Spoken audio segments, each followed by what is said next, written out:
세상을 살아가다 보면 여러 가지 필요가 있습니다.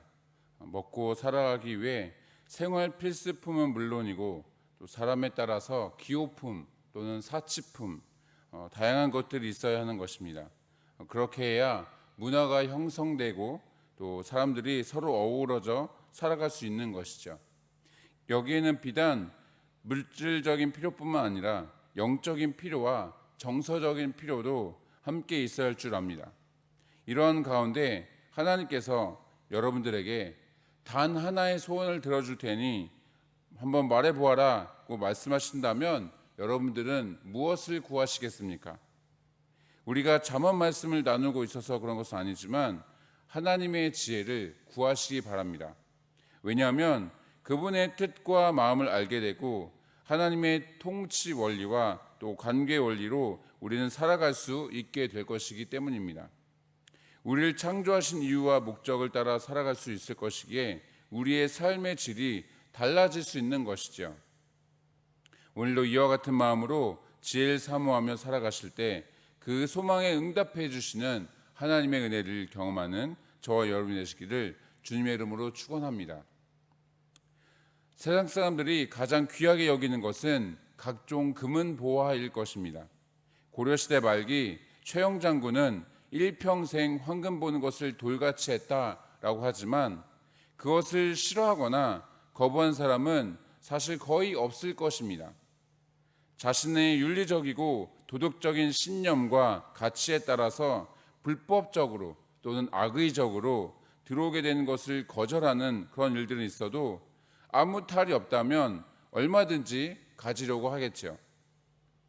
하지만 아무리 많은 재물을 소유하고 있어도 그것이 우리의 마음을 행복하게 할 수는 없습니다. 몸은 충분히 편하게 해줄 수 있겠지만 마음까지 그럴 수는 없다는 것이죠. 도리어 더 많은 탐욕을 불러일으켜서 끝없이 금과 은을 각종 보화를 추구하게 될 것입니다. 하나님을 생각하지 못하게 하는 것입니다. 그러다 결국에는 패망으로 멸망으로 가게 되겠지요. 솔로몬은 지혜를 추구하며 살아갈 것에 대해서 계속해서 권면하고 있습니다. 왜냐하면 그것이 삶에 대해 행복하고 만족해할 수 있는 길이기 때문입니다. 따라서 지혜와 명철을 얻는 것이 은과 금을 얻는 것보다 낫고 또 말씀에 깨어있고 여호와를 의지하는 것이 좋은 지혜를 얻는 길이다라는 것을 강조하고 있는 것입니다. 또한 악을 행하는 것과 자기의 길을 지키는 것, 교만과 겸손을 각각 어리석음과 지혜의 한 양상으로 소개하면서 악함과 교만함을 버리고 의와 겸손의 삶을 살도록 권면하고 있습니다. 그렇다면 지혜로움이나 의로움과 겸손함은 무엇으로 알 수 있겠습니까? 그 사람이 어떠한 말을 하느냐, 어떻게 행동하느냐에 따라서 분별이 가능하게 됩니다. 지혜로운 사람은 선한 말을 하고 또 다른 사람을 칭찬하며 세워주는 말을 하게 됩니다. 그런 사람들의 말을 듣고 있노라면 마음이 시원해지고 머릿속이 정리되고 또 막혔던 문제가 뚫리는 듯한 그런 기분을 갖게 합니다. 반면 악인들의 말을 듣고 있노라면 마음이 답답해지고 또 부정적인 생각으로 가득해지게 되는 것이죠. 사람들은 저마다 생김새가 다르고 성격이 다르듯이 가치관도 다릅니다. 세상의 재물이나 아파트, 토지, 건물주, 주식 같은 이런 재산을 증식하는 것에 모든 힘을 기울이는 사람들도 있고 또 권력이나 명예를 추구하는 사람들도 있습니다. 제가 가장 이해되지 않는 것 중에 하나는 우리나라 대통령 중에 삶을 아름답게 마무리하신 분이 거의 계시지가 않습니다. 그런데도 불구하고 본인은 잘할 자신이 있으셔서 그러신 것인지 매번 선거 때마다 앞다투어서 이 대통령이 당선되고자 하는 그런 대선에 나오고자 하는 그런 것을 보면 약간 신기하기까지 하는 것이죠. 정녕 나라와 민족을 사랑해서 헌신하는 마음으로 나오는 것인지 아니면 한 번쯤 권좌에 앉고 싶어서 그러는 것인지 더 많은 유익을 얻고자 하는지 알 수가 없는 것입니다. 부귀와 명예 혹은 권력 무엇이 됐든 분명한 것은 솔로몬이 전도서에서 말씀하고 있는 것처럼 그 모든 것이 헛되다라는 것입니다. 이 땅에 존재하는 모든 것은 언젠가 사라질 것들이고 죽어서 가져갈 수 없기 때문인 것이죠. 이제 25절 이하의 말씀들을 보시면 여러 교훈들이 나오고 있습니다. 먼저 인간의 유한함과 한계성에 대해서 정의 내리는 것으로 시작하고 있습니다. 사람이 보기에, 그러니까 세상적 관점으로 보았을 때 아름답고 또 선한 길처럼 보이지만 실제 뚜껑을 열어보면 사망의 길이라는 것이죠. 또한 무언가를 먹고 마셔야만 하는 그런 연약한 존재입니다. 불량한 사람들, 악인들을 피해야 하는 이유는 그들이 끼치는 영향이 악하기 때문입니다. 불량한 자의 입술에는 맹렬한 불이 있고 패역한 자는 다툼을 일으키고 또 말쟁이는 친한 벗을 이간질해서 관계가 틀어지고 또 싸우게 다투게 합니다. 강포한 사람은 이웃을 좋지 않은 길로 인도하고 눈짓을 하는 자는 패역한 길을 도모하고 또 입술 닫는 자는 악한 일을 도모한다라고 말씀하고 있는 것이죠. 악인들이 사실 혼자 나쁜 짓을 하다가 혼자 망하면 어떤 관점에서는 그냥 그러려니 하면 됩니다. 물론 불쌍하고 안타까운 마음을 담아서 본인을 해롭게 하는 그런 행동을 하지 않도록 만류하긴 해야 되겠지만 좋다고 하면서 끝까지 한다고 한다면 어쩔 수가 없는 노릇인 것이죠.